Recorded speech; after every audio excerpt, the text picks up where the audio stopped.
Hello everyone, Grandmaster Pascal Charbonneau here, day number 7 of the Chessable Masters by Chess24. Today, for the tactic of the day, we have the finish of a game between Vlad Artemiev and Jan Nepomniachtchi. This is a beautiful tactic.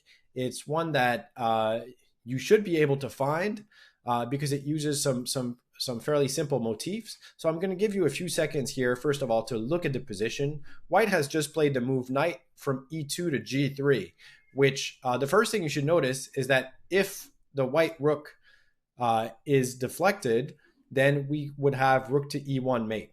And of course, an important feature of this position also is that the white king is on f1. He has not been able to castle. That being said, white is up a pawn here. Black has 5 pawns while white has 6 pawns.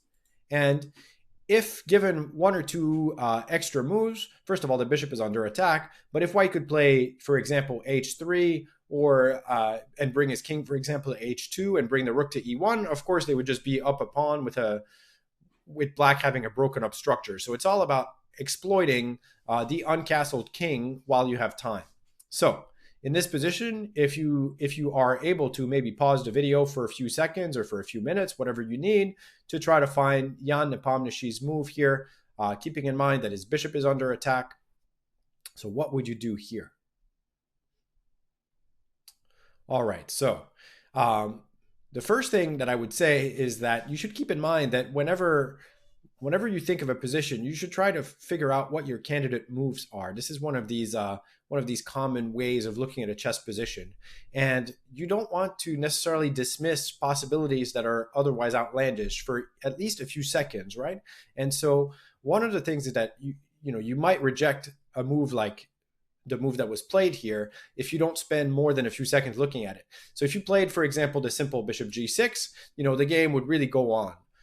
But here there is an incredibly strong move, which maybe some of you found, and Jan found here, which is bishop to b1.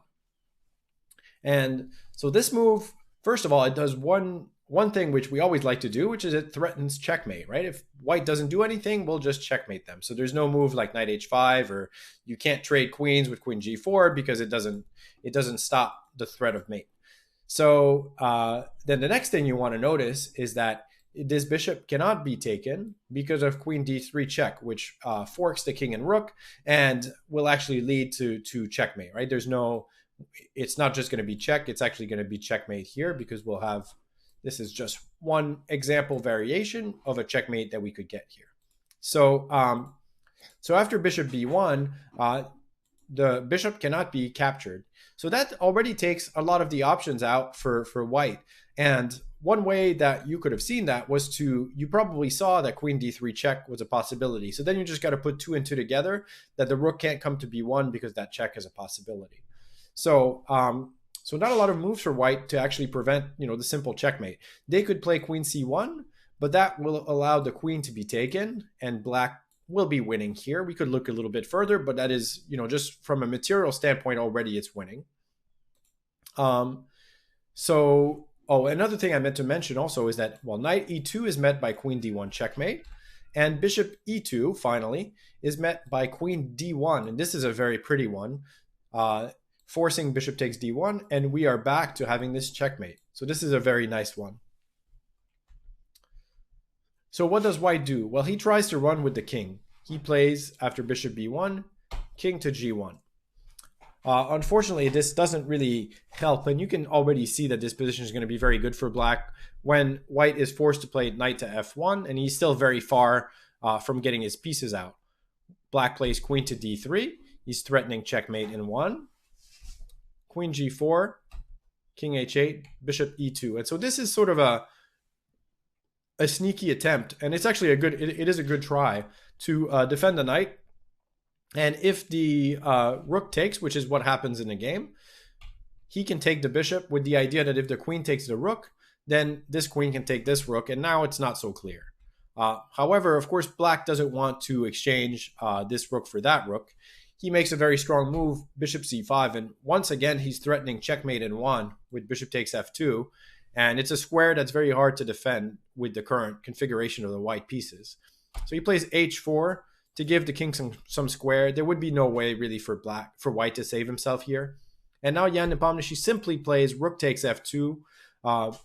What he does with that move is that now the rook is protected, so he is genuinely threatening to take a rook for free, and he's also creating discovery with the rook. So this is actually stronger than taking with the bishop, which is tempting with check. Sometimes the threat is stronger than the execution, which is one of those cases. He's also threatening rook takes f1 and rook f4, as I mentioned.